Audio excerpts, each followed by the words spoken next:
Resumo da semana. Volta com mais um resumo da semana que traz o que de mais importante aconteceu na Câmara dos Deputados ao longo da semana de 3 a 7 de agosto.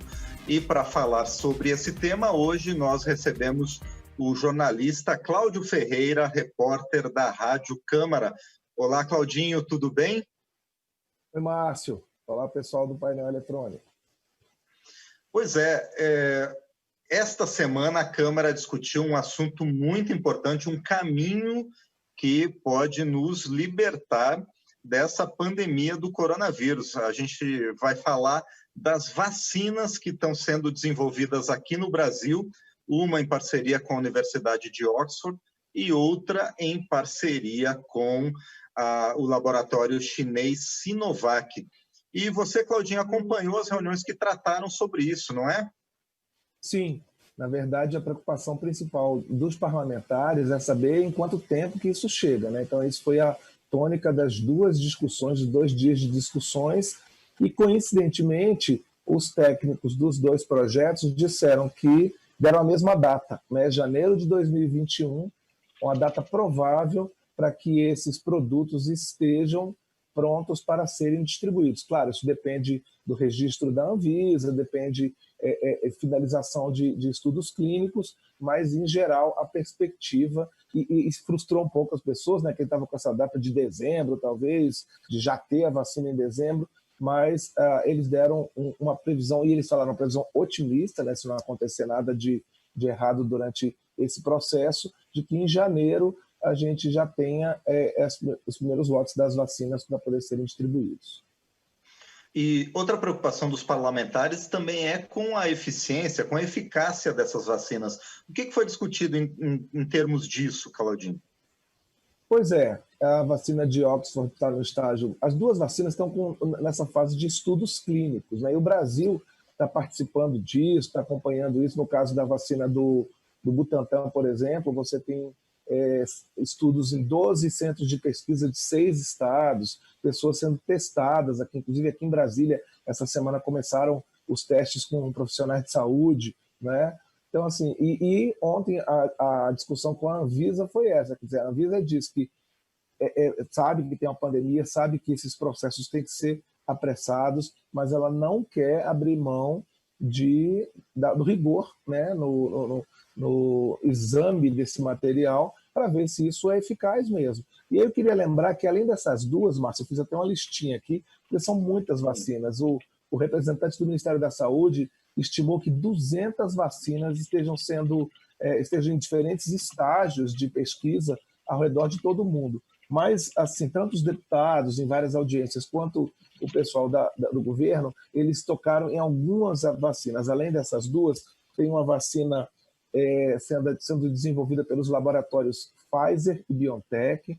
Essa também já recebeu o sinal verde da Anvisa para fazer testes clínicos no Brasil.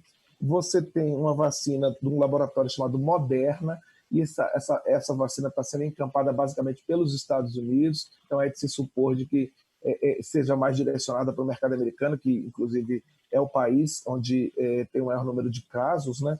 E você tem uma vacina russa, que a gente não tem muitos detalhes, mas que muitos deputados levantaram essa questão da vacina russa, porque a promessa é que ela estaria pronta em outubro, né? Mas tem uma certa desconfiança da comunidade científica, porque, enfim, algumas pessoas acusam os russos de estarem pulando algumas etapas dessas fases de teste, justamente para poder colocá-la no mercado mais rápido. Mas, em linhas gerais, são essas 5 vacinas as que estariam em estágio mais avançado para serem colocadas no mercado, né?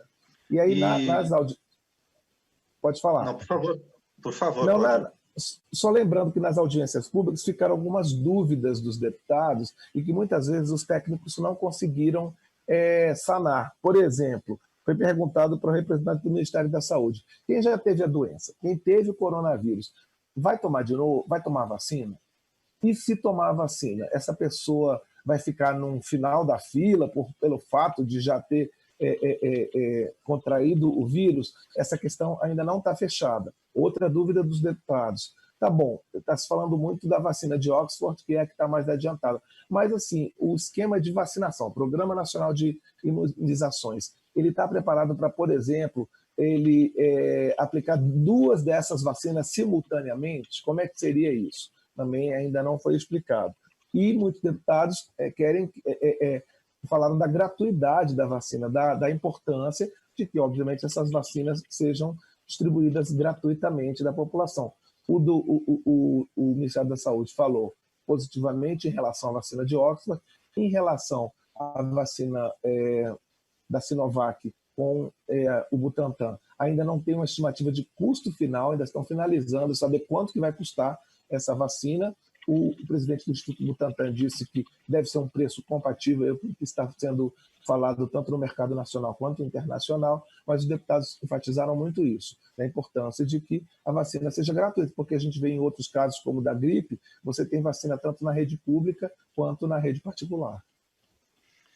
Claudinha, nós conversamos várias vezes com a relatora da Comissão Externa da Câmara, que discute medidas de enfrentamento à Covid-19, a deputada Carmen Zanotto, do Cidadania de Santa Catarina, e você já ouviu a deputada também várias vezes. E outra coisa que ela destaca muito é a questão da logística também para a distribuição dessas vacinas quando elas estiverem disponíveis, destacando de um lado, né, a importância do Sistema Único de Saúde, né, para toda a Organização da Saúde Nacional, e de outro, de uma forma pontual, também apontando a essencialidade de recursos para que essa vacina seja distribuída. E por conta disso, ontem tivemos a assinatura de uma medida provisória que destina perto de R$2 milhões para essa logística da vacina. Isso os deputados também discutiram na comissão, não foi?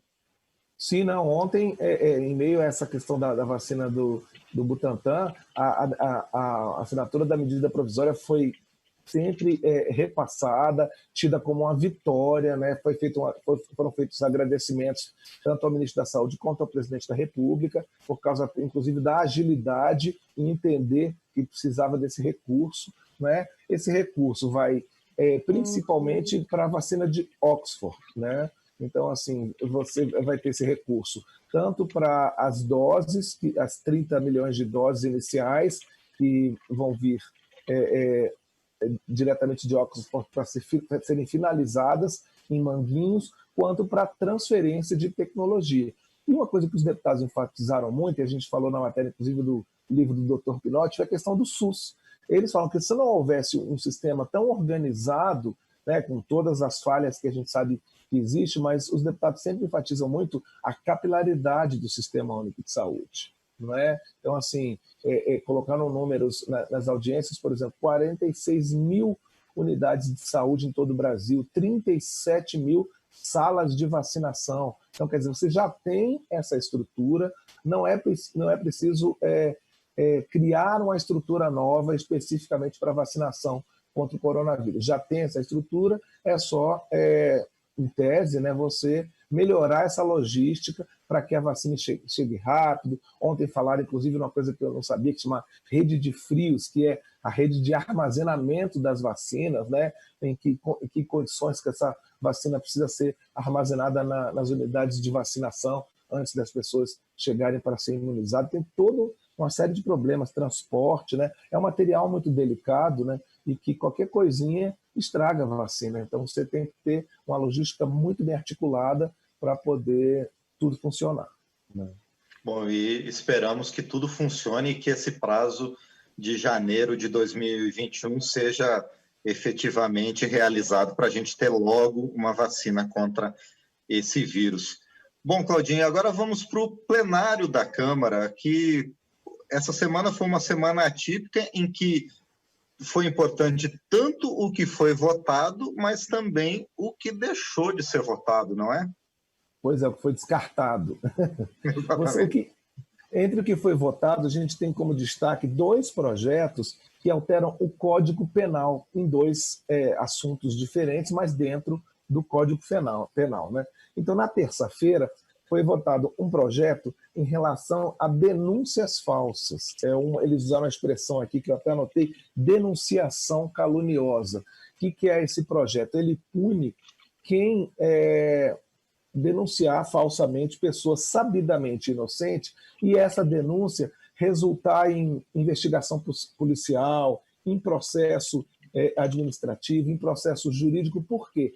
Porque a ideia é não fazer você desperdiçar tempo e recursos humanos nessa apuração da notícia que já se sabe de antemão que é falsa, né? Às vezes é enfim, um desentendimento, problemas entre as pessoas, até questões políticas que levam pessoas a fazerem denúncias que foram intituladas como essa denunciação caluniosa e perde-se tempo e depois não se tem um resultado que, enfim, a denúncia não se concretiza. Então foi especificada essa questão da denunciação caluniosa com penas de 2 a 8 anos de prisão para essas pessoas. Esse projeto, enfim, foi bem discutido, nem todo mundo estava concordando com ele, mas ele foi aprovado e ele vai para o Senado.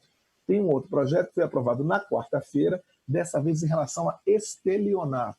Você tem um crime de estelionato comum, que tem penas de 1 a 5 anos de prisão, e o que se fez nesse outro projeto, nessa outra modificação do Código Penal, foi estabelecer novos tipos do que eles chamaram de estelionato majorado. Então, esses novos tipos, a pena é acrescida de 1/3 em relação a essa pena original. E aí, em que casos que isso foi determinado? Primeiro, nos golpes aplicados por presidiários, aqueles golpes que infelizmente a gente já conhece, golpe de falso sequestro, né? Golpe geralmente feito por meio de telefone celular.